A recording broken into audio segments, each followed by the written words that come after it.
नमस्कार दोस्तों, मैं पूजा मगर एक बार आपका फिर से स्वागत करती हूँ पायस आयुर्वेदा में। साथ ही मैम का भी स्वागत करते हैं। Thank you. तो मैम, जैसे हमने अभी डायबिटिक के बारे में बात की थी, तो मैं ये जानना चाहती हूँ कि जब किसी इंसान को डायबिटिक हो जाती है तो उसके बाद उसको बहुत सारी कॉम्प्लिकेशंस होना शुरू हो जाती है। हुँ, और कहा भी जाता है कि वो उसे घुन लग गया है, हुँ। In the sense. तो उसको ठीक कैसे किया जा सकता है और उसका क्या हम प्रिकॉशन ले सकते हैं? अ, हाँ, बिल्कुल। डायबिटीज़ अपने आप हमें इतनी प्रॉब्लम नहीं क्रिएट करती जितनी उसकी कॉम्प्लिकेशंस आगे हो जाती हैं। हम्म। क्योंकि ये जो आपने बोला है ना कि ऐसे लगता है कि जैसे किसी भी लक्कड़ को जैसे घुन लग जाता है ना, तो उसको धीरे-धीरे अंदर से वो खोखला करती रहती है ना? तो ऐसे भी बोलते हैं कि डायबिटीज़ जो है it's a slow poison. Hmm. So slow करके ये मेरे सारे ऑर्गन्स को इफ़ेक्ट करना शुरू कर हाँ। देती है। तो इसकी जो मैं ना इसकी हिंदी में इसकी संप्राप्ति हम लोग बोलते हैं, जिसको बोलते हैं पैथोफिजियोलॉजी कि कैसे इफ़ेक्ट होता है। मेरी बॉडी में शुगर मुझे कैसे होनी शुरू हो जाती है, कैसे जैसे मैंने बताया था कि हमें सबसे पहले एसिडिटी होती है, एसिडिटी के बाद मेरा लिवर इन्वॉल्व होना शुरू हो जाता है। तो मेरी बॉडी में जैसे जो आयुर्वेद में बोला गया है, मैं उसको ना एक पीडीएफ है, मैं उसको अटैच करूँगी। बहुत ईज़ी लैंग्वेज में मैंने समझाने की कोशिश करी है ओके। कि आप डायबिटिक कैसे होते हैं और डायबिटीज़ अगर आपको हो गई तो उसके बाद आपको किन चीज़ों का अगर आप ध्यान रखते हो, तो आप उस पे क्योंकि आगे उसके साथ कॉम्प्लिकेशन क्या होती हैं, उसको बोलते हैं डायबिटिक न्यूरोपैथी। न्यूरोपैथी क्या है कि मेरा neuro is nerves and pathy is pen.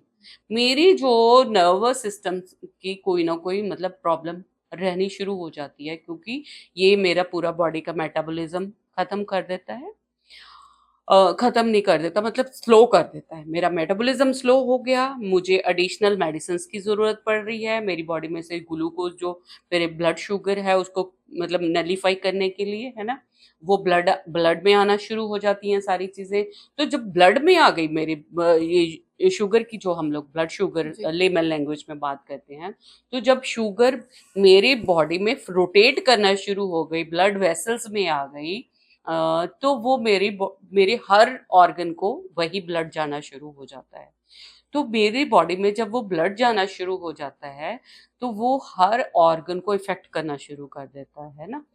तो हर ऑर्गन को इफ़ेक्ट करना शुरू कर देता है, तो वो मेरे ब्रेन को भी इफ़ेक्ट कर देना शुरू कर देता है।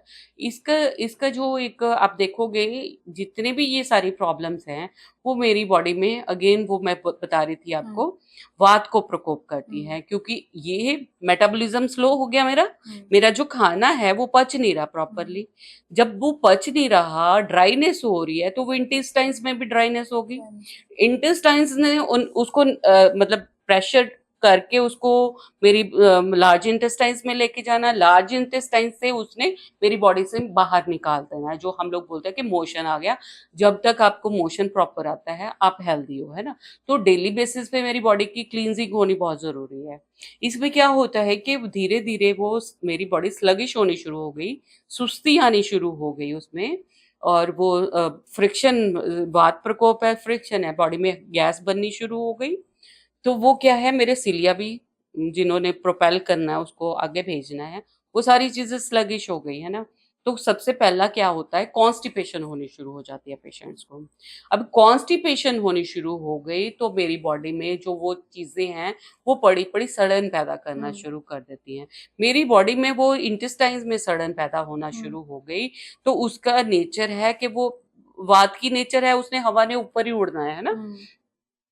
तो उसकी नेचर है कि उसने अपवर्ड जो है मेरे को ऊपर ऊपर की मूवमेंट शुरू हो गई, है ना?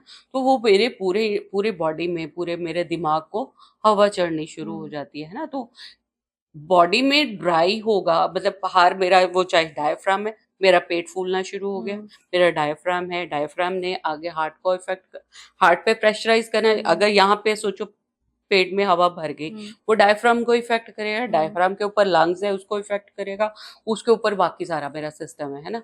तो मतलब ऐसे करते-करते मेरे हार्ट को जब जगह पूरी नहीं मिल रही, मेरे लंग्स को पूरी जगह नहीं मिल हुँ। रही, उनको खुद को स्क्वीज़ करना पड़ रहा है, तो वो उनके ऊपर मतलब पंपिंग करनी मुश्किल हो गई। हुँ। पंपिंग करनी मुश्किल हो गई तो ब्लड प्रेशर बढ़ ब्लड गया, प्रेशर। है ना? क्योंकि वो उसको प्रेशर से ह जी। सब जगह भेजना पड़ रहा है, और ऑलरेडी ब्लड में शुगर आ गई है ना। तो वो क्या होता जाता है कि धीरे धीरे धीरे धीरे मेरी पूरे बॉडी के सर्कुलेशन, क्योंकि वहां पे शुगर है, तो उसमें ऑक्सीजन उतनी नहीं कंबाइन कर पाती उसमें, जितनी ऑक्सीजन मेरी बॉडी में बाकी जगह पे जानी चाहिए। तो मेरे ब्रेन को ऑक्सीजन नहीं मिल पाती उतनी जितनी उसको चाहिए। मेरा ब्लड जो है उसमें उसमें बाकी टॉक्सिन्स भी आने शुरू हो गए, वो मेरे लीवर को खराब कर रहे हैं, वो मेरी किडनी से फिल्टर नहीं हो रहे, मेरे बॉडी से नहीं निकल रहे। तो हर मेरी बॉडी में छोटी छोटी चीजें इकट्ठी होनी शुरू हो जाती है ना।